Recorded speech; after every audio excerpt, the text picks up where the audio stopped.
Welcome to Our Canada, Our Future. I'm Aaron Woodrick.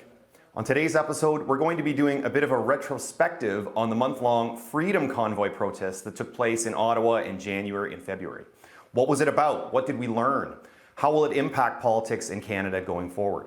And to chat about this, I'm very pleased to be joined today by Malcolm Bird, Associate Professor of Political Science at the University of Winnipeg. Professor Bird, I want to thank you so much for joining me today. Great, delighted to be here. Now, Professor Bird, you actually wrote a short piece, an essay for The Hub about 2 months ago entitled Reflections on a Protest Movement. And you essentially made the case that if the convoy is in fact the most extreme type of political protest that we're going to see in Canada, that we maybe actually aren't doing too badly. So maybe you could sort of explain what you mean by that.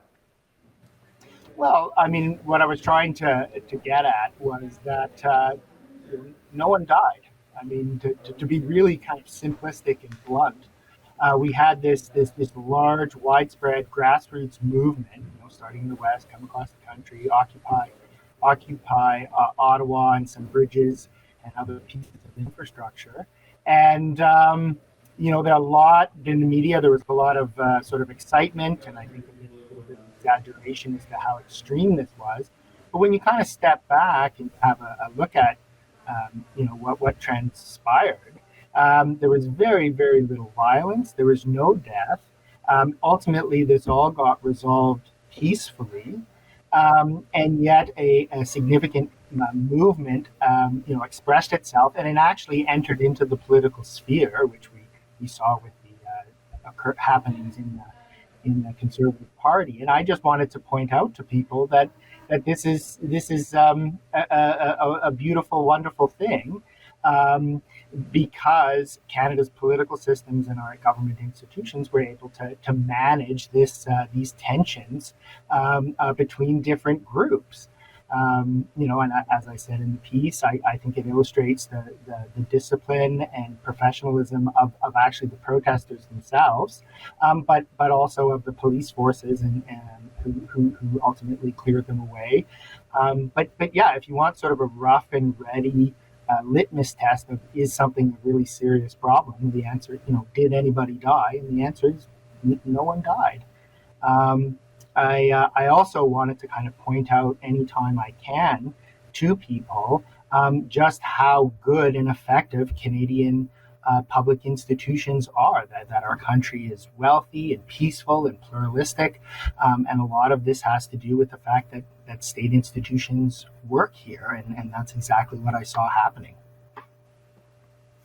So in other words, you're saying the system worked essentially, right? People protested in a way they felt they wanted to, and then the protest was ultimately ended, without any sort of serious violence, or as you said, nobody died. So in other words, you're saying it's in fact a good news story and not a terrible bad news story, as I think a lot of the coverage of the protest has suggested. That's correct. I mean, I think one of the reasons I'm actually quite empathetic to this trucker movement, and was astonished at how little empathy they received from sort of the elites, use that as a general term, and the media. I mean, this pandemic has really imposed a lot of hardships on people. We've had uniform sort of policies, locking things down, not allowing people go to church, a great impositions on people's individual freedoms, including, vaccine mandates and such things like that. And very little resistance to these. And yet that was quite astonishing, the level of intrusion into individual freedoms and rights. No, oftentimes this was required. This was a pandemic. Governments needed to do things. I'm not saying that these weren't in many cases were necessary, but it was astonishing the degree to which the state intervened and the unbelievable level of obedience that we saw from Canadian citizens. The problem is that you impose uniform rules, and the effects of them are very diverse, and particularly are difficult on working people,